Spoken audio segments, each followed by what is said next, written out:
দীঘা মানেই বাঙালির আবেগের সাথে জড়িয়ে থাকা একটি নাম।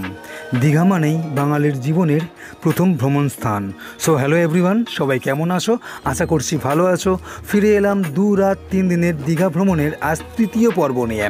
আর আজকের পর্বের আলোচ্য বিষয় হলো new Digha sea beach versus old Digha sea beach, আর সঙ্গে থাকছে সবার পছন্দের ঢেউসাগর। তো চলো তাহলে আর দেরি না করে ভিডিওটি শুরু করা যাক।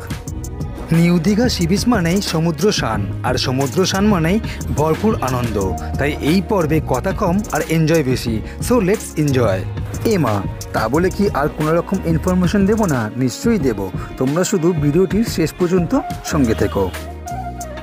কেমন লাগছে দীঘা তোমার? ভালো। নুন জল খেয়েছো? কেমন খেলে? দীঘাতে ঘুরতে আসা পর্যটকদের সবার প্রথম প্রশ্ন হলো এটাই যে স্নানের জন্য কোন সি বিচ ভালো, নিউ দীঘা না ওল্ড দীঘা? সেক্ষেত্রে আমি বলবো অবশ্যই নিউ দীঘা, কারণ ওল্ড দীঘাতে প্রচুর পরিমাণে বোল্ডার থাকার কারণে এই সি বিচে স্নান করাটা বিপজ্জনক হতে পারে। সেই তুলনায় নিউ দীঘা সি বিচ 1000 গুণে সেফ। তাই স্নানের জন্য নিউ দীঘা সি বিচ হলো পর্যটকদের প্রথম চয়েস।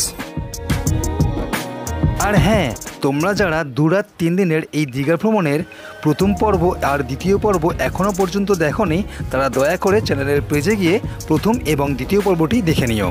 আর পারলে চ্যানেলটিকে সাবস্ক্রাইব করে দিও। এইবার তাহলে আসি হোটেল নিয়ে আলোচনায়।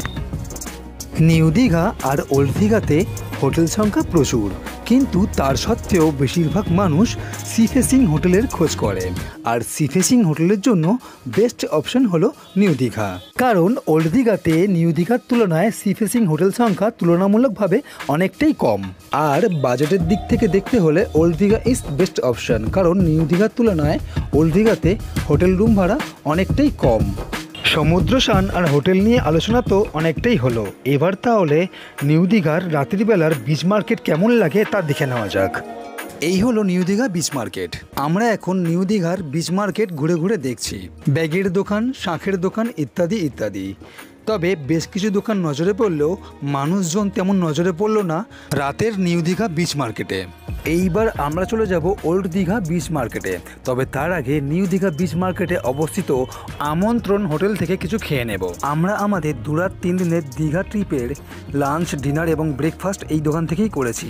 তোমরাও চাইলে করতে পারো। সস্তায় সুস্বাদু খাবারের বিশ্বস্ত প্রতিষ্ঠান।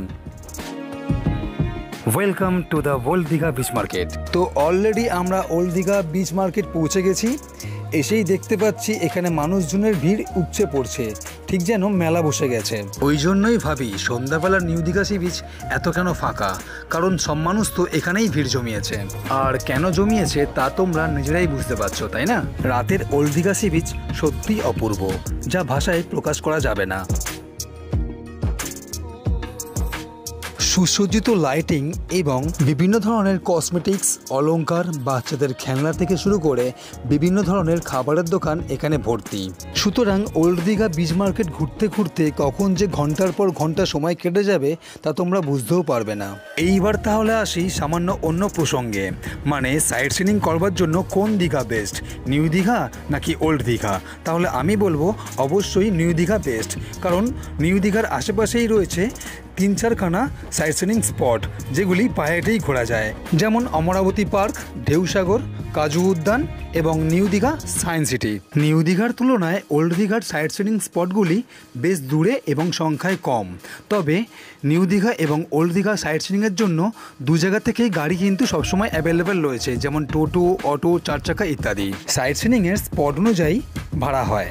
টোটোতে হলে 2 দিনের জন্য মিনিমাম 1500 থেকে 2000 টাকা ভাড়া পড়ে, অটোতে 2500 থেকে 3000 টাকা, এবং 4 চাকা হলে পার ডে 2 থেকে 2500 টাকা পড়তে পারে। ওল্ড দীঘার সুমধুর সকাল আর প্রাকৃতিক সৌন্দর্যকে বিদায় জানিয়ে এইবার আমরা চলে যাব আমাদের পরবর্তী গন্তব্য ঢেউসাগর।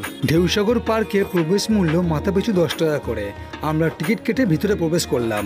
ঢুকেই দেখলাম একদল জিরাফ তাদের ছানাপোনাকে নিয়ে আমাদের ওয়েলকাম জানাচ্ছে। জিরাফদের ওয়েলকাম সাদরে গ্রহণ করে আমরা এগিয়ে চললাম ভেতরে এবং টিকিট কেটে নিয়ে পড়লাম বোটিং করবার জন্য।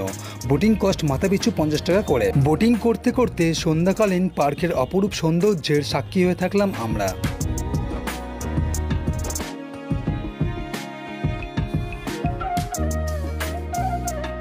আফটার বোটিং এইবার পার্কের চারিপাশটা ঘুরে দেখবার পালা। ব্যাটারি চালিত রিমোট কার, 3 চাকার সাইকেল এবং টয় ট্রেনের জন্য এই জায়গাটা বাচ্চাদের খুব প্রিয়। এছাড়াও রয়েছে বিভিন্ন ধরনের খাবারের স্টল। তোমরা চাইলে সন্ধ্যাকালীন টিফিনটা এখান থেকেই করতে পারো, খাবার মূল্য সাধ্যের মধ্যেই। এই হলো ঝিলের উপরে অবস্থিত রাধাকৃষ্ণ মন্দির। তবে এখানে আসবার রাস্তাটা বেশ বিপজ্জনক। তোমরা যদি এখানে আসতে চাও তাহলে একটু সাবধানতা অবলম্বন করেই এসো। পার্কের শেষ প্রান্তেই রয়েছে বিশাল বড় রেস্টুরেন্ট, যেখান থেকে তোমরা চাইলে রাতের ডিনারটাও করতে পারো। আর যদি চা, আলু কাবলি, মশলা মুড়ি, ফুচকা, আইসক্রিম খেতে হয় তাহলে আমি বলবো এই জায়গাটা বেস্ট। সস্তায় দারুণ খাবার। চলো গোটা কত ফুচকা নিজের মুখে চালান করতে করতেই আরও কিছু পার্থক্য, মানে নিউ দীঘা আর ওল্ড দীঘার আরও কিছু পার্থক্য তোমাদের সঙ্গে শেয়ার করার চেষ্টা করি। যেমন বাড়ির জন্য কোনো কিছু কেনাকাটা করতে হলে তোমরা ওল্ড দীঘা থেকেই করো, কারণ নিউ দীঘার তুলনায় ওল্ড দীঘাতে অনেকটাই দাম কম। এছাড়াও নিউ দীঘার তুলনায় ওল্ড দীঘাতে খাবার দাবারের দামও কম। ওল্ড দীঘার খুব কাছেই যেমন সরকারি বাস স্ট্যান্ড রয়েছে, তেমনই নিউ দীঘার খুব কাছেই রয়েছে Digha railway station. Private bus stand old Digha এবং নিউ দীঘা দু জায়গাতেই অ্যাভেলেবেল রয়েছে। আর বর্তমান জেনারেশনের সবথেকে প্রিয় পানীয় ওয়াইন শপ ওল্ড দীঘার তুলনায় নিউ দীঘাতে বেশি। সুতরাং তোমরাই ঠিক করে নাও কে কোন দীঘায় থাকবে। আজ তাহলে আসি, দেখা হচ্ছে পরবর্তী ভিডিওতে।